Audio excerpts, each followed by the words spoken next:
Welcome बच्चों। In this session we will discuss about the concept of capacitor कि मतलब capacitor किस तरह से वर्क करता है। तो अब ये देखते हैं कि देखिए तीन सिचुएशन हम मानते हैं। पहले क्या है, कोई कंडक्टर है, एक ये हो गया, इस पे अगर चार्ज दिया जाए तो एक लिमिट तक दिया जाएगा, उसके बाद क्या होगा, एक्सेस चार्ज दिया जाएगा तो क्या होगा कि सराउंडिंग में डिस्चार्ज हो जाएगा, है ना। तो इंसुलेशन फेल हो जाएगी और क्या है, सराउंडिंग में डिस्चार्ज हो जाएगा। ये फर्स्ट केस, एक लिमिट तक, ये फर्स्ट केस। फिर इसके बाद इसके ऊपर और चार्ज देने के लिए क्या करना पड़ेगा कि हम ये जो एक है ही इनिशियली, इसके सराउंडिंग में दूसरा कोई कंडक्टर ले आए। तो दूसरा कंडक्टर कर देने के कारण से क्या होगा, इसके ऊपर चार्ज की कैपेसिटी, इसमें पॉजिटिव चार्ज है तो इसमें निगेटिव चार्ज हो गया। और निश्चित सी बात है कि यहां से ये पॉजिटिव चार्ज इससे बाइंड हो रहा है, तो इसके कारण से क्या है, यहां पे और इसकी कैपेसिटी इंक्रीज कर जाएगी। ठीक है, कैपेसिटी इंक्रीज कर जाएगी, यहाँ पे पॉजिटिव चार्ज। ठीक, तो अब जो तीसरी केस हम कर सकते हैं, ये समझ रहे हो ना कि क्या करना है कि इसके positive charge, maximum positive charge इसके निगेटिव से बाइंड हो गए, अट्रैक्ट हो रहे हैं, पर क्या है फिर इसके कारण से इधर भी।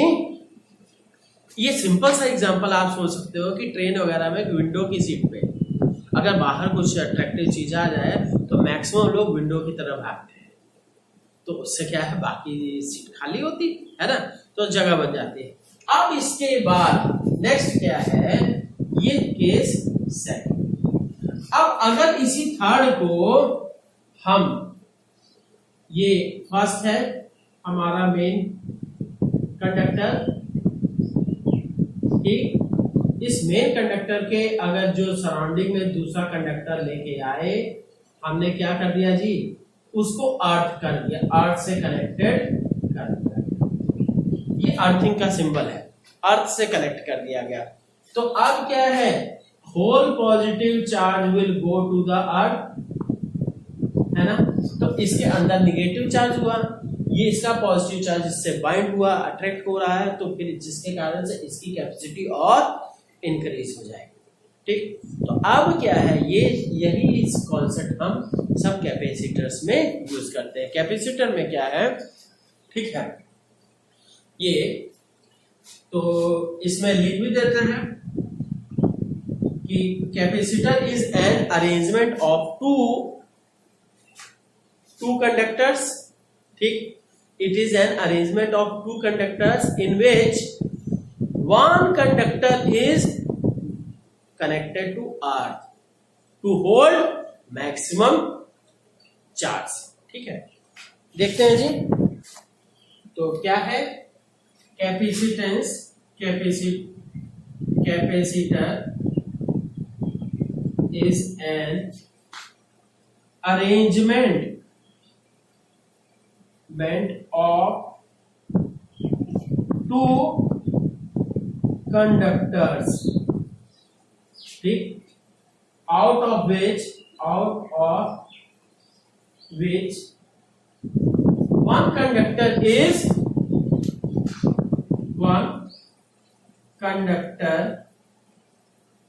is connected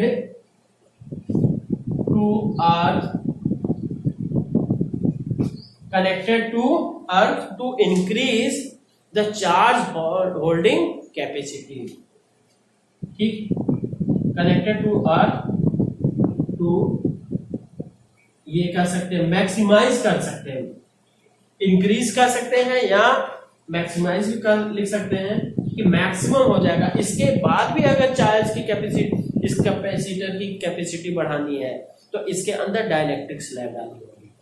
ठीक है, तो ये चीज to increase the charge holding capacity,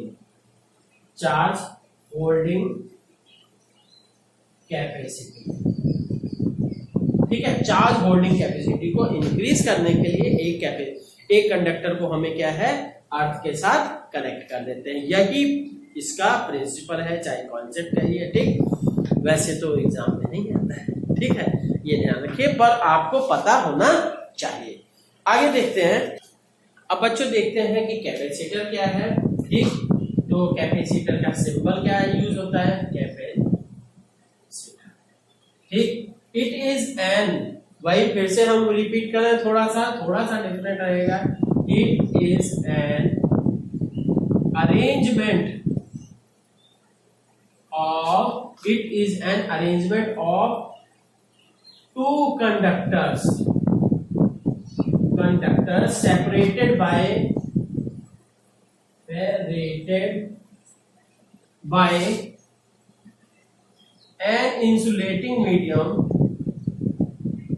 an insulating medium, which is separate.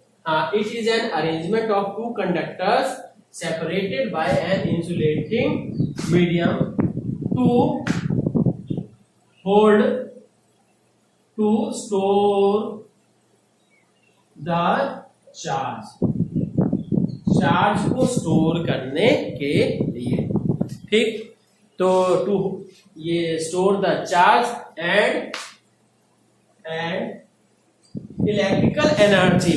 भाई चार्ज इकट्ठा हो रहा तो वो किस फॉर्म में हो रहा है, electrical energy. Store the charge and electrical energy, ठीक। तो अब ये है चार्ज। कैपेसिटर का सिंबल क्या होता है जी, दो तरह का सिंबल है, ये दो प्लेट्स की तरह से, ठीक। ये दो प्लेट्स हो गए, ये कैपेसिटर, दिस इज कांस्टेंट, और ये सिंबल, इसका सिंबल, ठीक। ये कांस्टेंट वैल्यू का है, ठीक। और ये है दूसरा, इसके ऊपर जैसे आप सभी वो क्या है रेजिस्टेंसेस के केस में भी पढ़े थे कि उसके ऊपर एरो पड़ जाता है, तो मतलब this is variable for variable value, ये वेरिएबल वैल्यू का है कैपेसिटर, ठीक। अब बच्चों आप सभी क्या है कैपेसिटर, हाँ एक चीज और कि कैपेसिटर में कोई भी पॉजिटिव और निगेटिव वो टर्मिनल नहीं होता, किसी भी टर्मिनल को आप पॉजिटिव और निगेटिव की तरह से। तो कैपेसिटर का सिंबल सा मैं दिखा दे रहा हूं कि जैसे फैन है ना, फैन में यूज होता है, ये क्या है कैपेसिटर, ये आप सभी देखे होंगे कैपेसिटर की तरह से, ये सिलिंड्रिकल है, ठीक है। ये क्या है सिलिंड्रिकल कैपेसिटर है। तो तीन तरह के कैपेसिटर यूज होते हैं, पहली बात है स्फेरिकल, दूसरा पैरेलल प्लेट, और तीसरा क्या है सिलिंड्रिकल, ये सिलिंड्रिकल टाइप का है। और सबसे ज्यादा क्या है पैरेलल प्लेट कैपेसिटर यूज होते हैं। और सुनिए, इसमें किसी तरह का कोई भी पॉजिटिव निगेटिव टर्मिनल नहीं होता है, पर एक चीज बच्चों सावधानी रखिएगा, जरूरी नहीं है कि हाँ पंखे को जैसे फैन वगैरह है, फैन को आप क्या महीना भर बंद रखे हुए हो, तब भी अगर ये कैपेसिटर को उसके टच करना होगा तो सबसे पहले उसको न्यूट्रलाइज, जैसे टेस्टर वगैरह रहता है या कोई मेटेलिक चीज है, उसी से दोनों टर्मिनल्स को टच करा दीजिए। उससे क्या है हल्का सा देखेगा, चिंगारी वगैरह हल्की सी निकलेगी और न्यूट्रलाइज हो जाएगा। अदरवाइज इसके ऊपर चार्ज, इसके अंदर चार्ज कलेक्टेड रहता है, और जैसे ही आप यहां से कोई तार को टच करोगे तो चार्ज आपकी बॉडी में, और नतीजा क्या है यू विल फील सम ये शॉक, झटका लगेगा आपको। हाँ एक चीज ये भी हो सकती है कि क्योंकि फैन वगैरह ऊपर रहता है तो इसलिए क्या है कि ऊपर से गिरने के चांसेस भी बहुत ज्यादा रहते हैं। तो इसलिए कैपेसिटर को कभी भी यूज कीजिए तो पहले दोनों तारों को उसके सटा दीजिए, और ध्यान रखिए इसका कोई भी पॉजिटिव और निगेटिव टर्मिनल नहीं है, ठीक। हाँ ये हो गया जी। और देखते हैं, हाँ तीसरी चीज कि कई जगहों पे इसका नाम कैपेसिटर की बजाय क्या बोला जाता है, कंडेंसर भी बोला जाता है, आल्सो नोन एज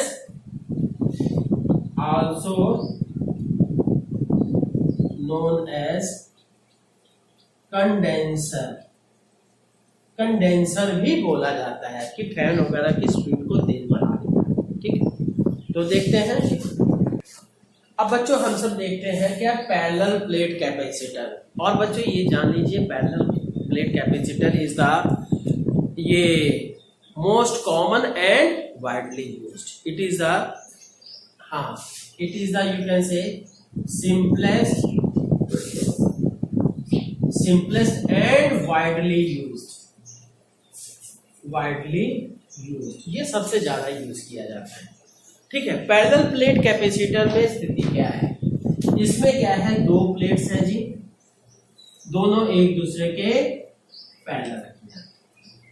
ठीक, अब एक के ऊपर हमने क्या है पॉजिटिव चार्ज कर दिया, तो निश्चित सी बात है दूसरे के ऊपर निगेटिव चार्ज रहेगा।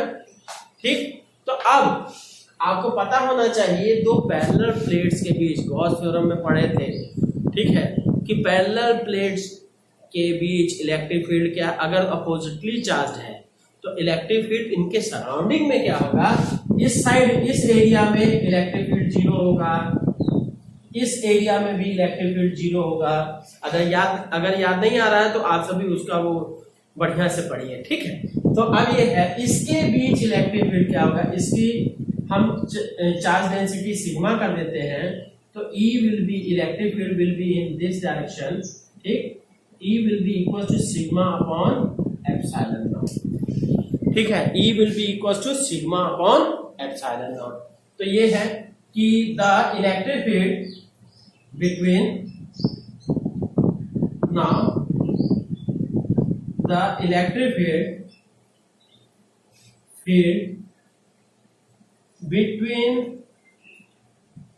the plates के बीच में इलेक्ट्रिक फील्ड क्या होगा, that will be equal to sigma upon epsilon naught। और टोटल सिग्मा क्या है, sigma is equal to q upon and sigma is equal to q upon a। ठीक है, surface charge density a is the surface area of this plate, either plate you can say, and q is the total charge at either plate। ठीक, तो अब ये हो गया। अब आपको पता होना चाहिए कि E और VD के बीच में क्या रिलेशन होती है। ठीक, तो E क्योंकि आपको पता है कि V equal to E into D। ठीक, और D क्या है इनके बीच की, D इज द सेपरेशन। तो यहां से हम कर देते हैं जी, then you can say V will be equal to E into ये E के स्थान पे sigma upon epsilon naught, sigma upon epsilon naught into D, और सिग्मा के स्थान पे Q upon A epsilon naught into D। अब आपको ये भी मालूम होना चाहिए कि कैपेसिटेंस क्या होता है, since you know C equal to Q upon V होता है, तो V की वैल्यू सारी यहां पे रख देते हैं, तो Q कट गया जी, Q D upon A epsilon naught, तो यहां से ये हो गया A epsilon naught by D, A epsilon naught. तो इस तरह से हम कह सकते हैं capacitance of a parallel plate capacitor will be equal to this A epsilon naught upon D। तो ये कह सकते हैं जी, तो capacitance of a parallel plate capacitor का कैपेसिटेंस कैसे होगा, ठीक, will first directly proportional to area of either plate, directly proportional to the area of either plate दोनों प्लेट के। सेकेंड इनवर्सली प्रोपोर्शनल, ठीक है, इनवर्सली यहां से ये है ना C इनवर्सली प्रोपोर्शनल टू, ये क्या है C directly proportional to A कहिए, C inversely proportional to D, inversely proportional to separation between